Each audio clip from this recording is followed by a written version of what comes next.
नमस्कार, मी सीमाज किचनमध्ये तुम्हा सर्वांचे खूप खूप स्वागत आहे.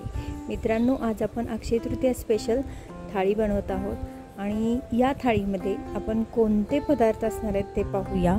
या थाळीमध्ये आपण कैरीची डाळ बनवलेली आहे, त्याचबरोबर आमरस असणार आहे कारण ही आमरसपुरीची थाळी आहे. त्याचबरोबर कुरकुरीत एकदम क्रिस्पी असे कोबीची भजी आहेत. व्हेज कोल्हापुरी आहे, स्पेशल साध्या पद्धतीने सुद्धा कशी बनवायची ते आपण या व्हिडिओमध्ये पाहणार आहे. तसेच मटार पुलाव आणि या थाळीची रेसिपी बनवत असताना झटपट कशा रेसिपीज आपण म्हणजे पदार्थ बनवू शकतो. वेळ म्हणजे आपण थाळी म्हणले की पदार्थ जास्त असतात आणि त्यामुळे नक्कीच वेळ जातो. त्यासाठी तयारी कशी करायची हे संपूर्ण आपण या व्हिडिओमध्ये पाहणार आहोत.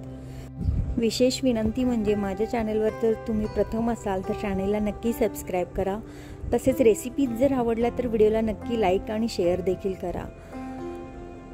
चला तर मग आता आपण आपल्या रेसिपीकडे वळूया. सुरुवातीला आता आपण आमरस बनवणार आहोत. त्यासाठी मी हे आंबे घेतलेले आहेत. हे आंबे थोडा वेळ आपण पाण्यामध्ये असेच भिजवून ठेवणार आहोत, कारण असं केल्याने काय होतं, याच्यामधील जी गरमी असते, उष्णता थोडीशी कमी प्रमाण होतं.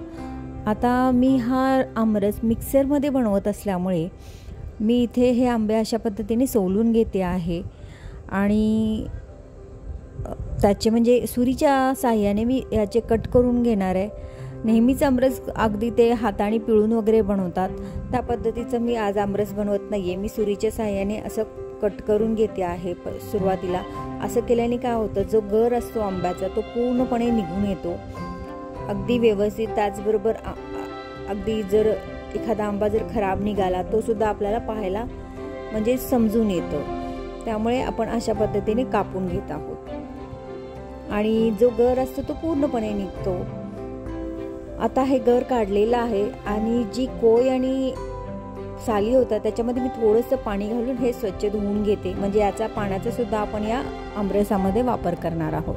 आता हे पहा, हे पाणी इतकं निघालेलं आहे. एक मिक्सरचं भांडं घेतलेलं आहे. या भांड्यामध्ये आपण हा आंब्याचा गर आणि जे पाणी होतं ते घालून घ्यायचं आहे. तसेच जे पाणी होतं ते घालून घेऊया आणि साखर अंदाजानुसार घातलेली आहे. 1/4 कप इथे मी दुधाचा वापर केलेला आहे, कारण आंब्यामध्ये उष्णता असते ती या दुधामुळे कमी होते. थोडंसं पाणी घालून वेलची, जायफळ आणि सुंठ याची पावडर 1/4 टीस्पून वापरलेली आहे आणि मिक्सरमधून आपण बारीक करून घेतला. आमरस तयार आहे, फ्रीजमध्ये ठेवून देऊया. आता आपण ही कैरीची डाळ बनवत आहोत. त्यासाठी आपण इथे एक छोटी वाटी इथे मी डाळ होती याची आपली चणा डाळ भिजवलेली ती घेतलेली आहे. त्याचबरोबर 2-3 हिरव्या मिरच्या, थोडीशी कोथिंबीर, 2 लसणाच्या पाकळ्या आणि जेवढी डाळ होती तेवढेच मी आंब्याचा किस करून घेतलेला आहे. आणि थोडीशी 1 टीस्पून मी साखर घातली आणि चवीनुसार याच्यामध्ये मीठ घालून घ्यायचं आहे. आणि हे आता आपण काय करायचं आहे, मिक्सरमधून अगदी बारीक फिरून घ्यायचं आहे. याच्यामध्ये पाण्याचं प्रमाण जास्त घालायचं नाही आहे आणि बारीक करून झालेलं आहे. आता याच्यावर फोडणी देण्यासाठी मी 2 टेबलस्पून तेल घेतलेलं आहे गरम करून. त्याच्यामध्येच मी 1/4 टीस्पून मोहरी, हिंग, जिरे आणि कढीपत्ता हे सर्व घालून थोडीशी हळद पावडर घालते, म्हणजे आपली जी कैरीची डाळ आहे त्याला कलर खूप छान येतो. आता ही फोडणी आपण या कैरीच्या डाळीवर ओतूया. मस्त अशी ही चमचमीत आणि एकदम छान चव देणारी ही कैरीची डाळ आता आपली तयार झालेली आहे. ही सुद्धा आपण साईडला ठेवून देऊया. आधीच मी तयारी करून सर्व ठेवली होती, त्यामुळे या रेसिपी पटपट होतात. आता आपण व्हेज कोल्हापुरी बनवत आहोत. त्यासाठी मी भाज्या ऑलरेडी कापून घेतल्या होत्या.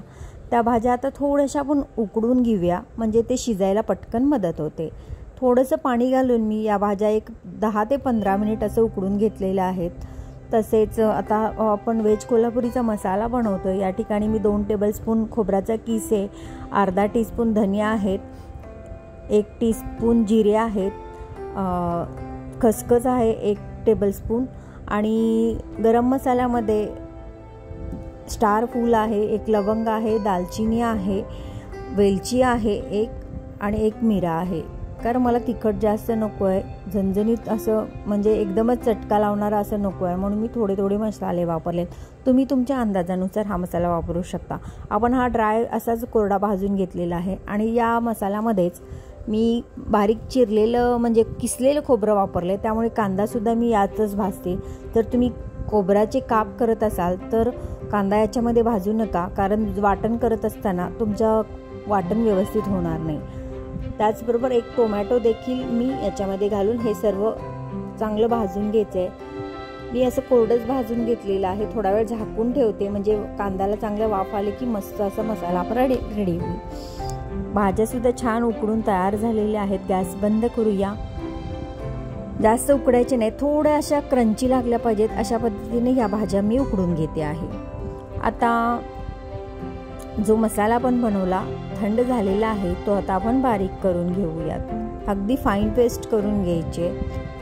आणि भाज्या मी म्हणते उकडून घेतलेल्या आहेत, पण त्या उकडून म्हणजेच फक्त वाफेवर शिजवलेल्या आहेत. त्या अशा कुकरमध्ये वगैरे घालून घेऊ नका, कारण व्हेज कोल्हापुरीची भाजी थोडीशी क्रिस्पी आणि क्रंची लागली पाहिजे. त्यामुळे अशा पद्धतीने अर्धी कच्ची शिजवून घेऊया. मसाला तयार झालेला आहे, भाज्यासुद्धा रेडी आहेत. आता आपण या भाज्यांना फोडणी देऊया. त्यासाठी कढईमध्ये मी 2 टेबलस्पून तेल घालून घेतलेलं आहे. या तेलामध्येच मी सुरुवातीला मिरची पावडर 2 टेबलस्पून घालून घेते आहे. 1 टीस्पून काश्मीरी मिरची पूड घालून घेते आहे.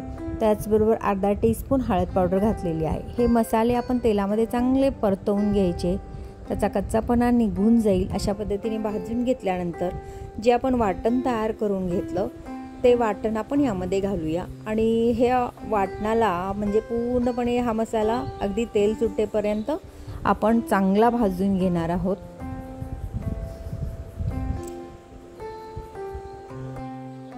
मसाला खाली चटकू नये मधून अधूनमधून हलवायचा आहे. जर तुम्हाला वाटलंच की मसाला चटकायला लागलेला आहे तर थोडेसे पाण्याचे शिंतोडे तुम्ही टाकू शकता. आता याच्यामध्ये मी चवीनुसार मीठ घालून घेतलेला आहे. जसजसा मसाला भाजत येईल तसतसा या मसाल्याचा तुम्ही कलर पहा थोडासा डार्क होत जाईल आणि कडेने तेल सुटायला लागेल. आता कडेने तेल सुटायला लागलेलं आहे, त्यामुळे मी ह्या भाज्या आणि जे पाणी भाज्यांसोबत घातलं होतं ते देखील याच्यामध्ये घातलं, कारण ज्या भाज्यांची टेस्ट आपण या पाण्यामध्ये उतरलेली होती. त्यामुळे हे संपूर्ण पाणी मी याच्यामध्ये घातलेलं आहे. अजून थोडंसं मसाला धुवून भांडं घेतलं होतं ते पाणीसुद्धा घातलेलं आहे, कारण ग्रेव्ही थोडीशी पाहिजे म्हणून अजून आपण थोडासा पाण्याचा वापर केला आहे. वरून थोडीशी कसुरी मेथी मी चुरून घातलेली आहे. एक 2 ते 3 मिनिट आपण ही भाजी अशीच उकळून घेऊया. थोडी रसरशीतच ठेवायची आहे, कारण थंड झाल्यानंतर ती पूर्णपणे आळली जाते. तसेच मी जी साई होती माझ्याकडे घरच्या म्हणजे दुधाची, ती थोडीशी फेटून याच्यावरती घालून घेतलेली आहे. भाजी रेडी आहे, त्यामुळे मी वरून बारीक चिरलेली कोथिंबीर देखील घालून घेतलेली आहे. मस्त अशी आपली ही व्हेज कोल्हापुरी तयार झालेली आहे. आता आपला पुढचा पदार्थ आहे तो म्हणजे आपण मटार पुलाव करत आहोत. आणि 1.5 कप मी तांदूळ ऑलरेडी भिजवून ठेवलेला होता आणि आता मी फक्त फोडणी घालते. यासाठी मी 2 टेबलस्पून तेल घेतलेलं आहे, त्याचबरोबर 2 टीस्पून तूपसुद्धा घातलेलं आहे. या तेल आणि तूप गरम झाल्यानंतर याच्यामध्ये एक स्टार फूल घातलं आहे, 1 इंच दालचिनीचा तुकडा आहे, 1 वेलची आहे, 1 टीस्पून जिरे घातलेले आहेत, त्याचबरोबर 1 लवंग आणि 1 मिरे, थोडंसं 1 तेजपत्ताचं पान देखील घातलेलं आहे. तुम्ही म्हणाल एकच का घालते, तर मला जास्त प्रमाणात मसाले आवडत नाहीत, त्यामुळे मी थोडासा फक्त स्मेल येण्यापुरता फ्लेवर येण्यापुरते हे मसाले मी या फोडण्यांमध्ये वापरत असते. आता आपण छोटा कांदा मध्यम आकाराचा घेऊन लांबट आकारामध्ये कापलेला होता तो याच्यामध्ये घातलेला आहे आणि 2 हिरव्या मिरच्या देखील आपण म्हणजे बारीक लांबट आकारामध्ये चिरलेल्या आहेत त्या घालून घेतल्यात. थोडासा कांदा म्हणजे जास्त आपल्याला असा ब्राऊन वगैरे करायचा नाही आहे. थोडासा मऊ झाल्यानंतर याच्यामध्ये आपण मटार घेतलेले आहेत. फ्रोझन मटार पण असतात आणि इवन ताजे पण असतात, त्यामुळे इथे मी ताज्या आत्ता सध्या मार्केटमध्ये अजून मिळतात तोपर्यंत आपण ताजेच मटार इथे वापरलेले आहेत. आणि जो तांदूळ भिजवून ठेवला होता तो मी इथे वापरलेला आहे. 1.5 कप आहे. चांगला आता मटार आणि ते चांगले तुपामध्ये मस्त भाजून घ्यायचं आहे. सुटसुटीत असा पुलाव होतो आपण. आता 1.5 कप तांदळासाठी मी म्हणजे 1 वाटीला 1.5 कप पाणी या अंदाजाप्रमाणे मी जवळपास 2.5 कप पाणी वापरणार आहे. गरम पाण्याचा मी इथे वापर केलेला आहे. गरम पाण्याचा वापर केल्यामुळे रेसिपी पटकन होतात, शिवाय जास्त वेळ लागत नाही आणि शिजायला सुद्धा मदत होते आणि तांदूळ जास्त भिजला पण जात नाही, म्हणून गरम पाण्याचा वापर करायचा आहे। त्याचबरोबर चवीनुसार मीठ घातलेलं आहे आणि एव्हरेस्टचा बिर्याणी मसाला 1 टीस्पून घालून घेतलेला आहे। थोडंसं उकळवून घ्यायचं आहे, लगेचच झाकण लावायचं नाही आहे। पूर्ण म्हणजे थोडंसंच पाणी ज्यावेळी राहील त्यावेळी आपल्याला या कुकरचं झाकण लावायचं आहे। चांगलं शिजवून घ्यायचं आहे असंच ओपन ठेवून। त्यानंतर फक्त झाकण लावून याच्या आपल्याला फक्त 2 शिटी करून घ्यायचे आहेत। आता पहा पाणी एकदम कमी राहिलं, त्यामुळे मी एक कुकरचं झाकण लावून घेते आणि फक्त या 2 शिटी काढून घेणार आहे कुकरच्या। 1 शिटी आता आपली झालेली आहे। अजून 1 शिटी झाली की आपण कुकर बंद करूया, म्हणजे आपला हा मटार पुलाव देखील रेडी होईल।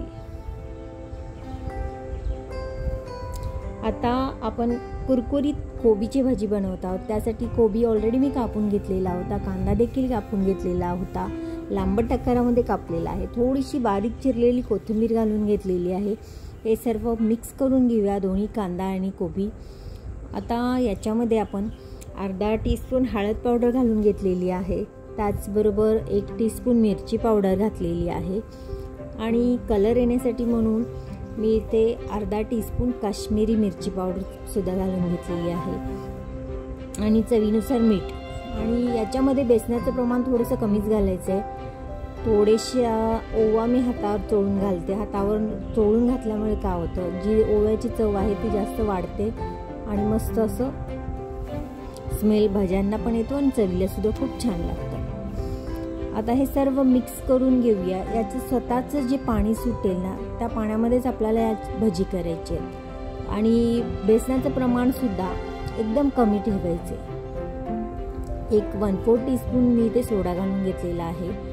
आता हे संपूर्ण मिक्स करून 10 मिनिट फक्त ठेवून द्यायचं। या 10 मिनिटानंतर पहा, याला स्वतःचं असं पाणी सुटलेलं असणार आहे।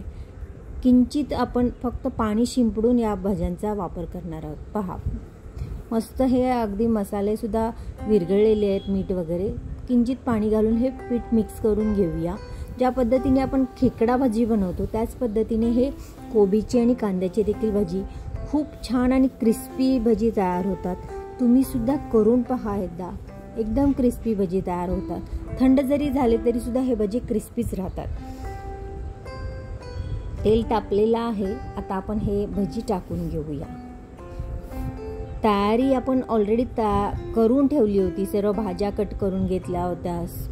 त्यामुळे नेहमीच ज्यावेळी थाळीची रेसिपी जर तुम्ही बनवत असाल त्यावेळी सर्व पूर्ण तयारी करून घ्यायची, मगच रेसिपीला सुरुवात करायची, म्हणजे पटपट फोडण्या द्यायला आपल्याला खूप बरं पडतं। भजी आपले तयार आहेत। आता मी पुऱ्या देखील करून घेतल्या। पुऱ्यामध्ये मी 1 टेबलस्पून तेल उकळून घातलं, त्यामुळे पुऱ्या क्रिस्पी वाटतात आणि तेलसुद्धा जास्त पित नाही आणि बराच वेळ अशा टम्म फुललेल्या राहतात। आता आपला जवळपास सगळाच मेनू थाळीमधील झालेला आहे आणि मी साधी डाळसुद्धा करून घेतलेली आहे। याच्यामध्ये मी दाखवलेली नाही आहे, कारण मी जर संपूर्णच मेनू दाखवत बसले तर आपला व्हिडिओ जवळपास खूप लांबत जाईल, त्यामुळे मी जास्त दाखवलेलं नाही आहे। जे मेन पदार्थ आहेत ते दाखवलेले आहेत। मग कशी वाटली माझी आजची रेसिपी? जर तुम्हाला आवडली असेल तर व्हिडिओला नक्कीच लाईक करा। तुम्ही सुद्धा अशा पद्धतीने कशी झाली रेसिपी ते कमेंटद्वारे कळवायला नक्कीच विसरू नका। तसेच आपण पुन्हा भेटूया अशाच एखाद्या नवीन रेसिपीसोबत। तोपर्यंत स्वस्त खा, मस्त रहा, नेहमीच आनंदी रहा। तुम्ही माझी रेसिपी अगदी वेळात वेळ काढून पाहिल्याबद्दल तुमचे मनापासून आभार। धन्यवाद।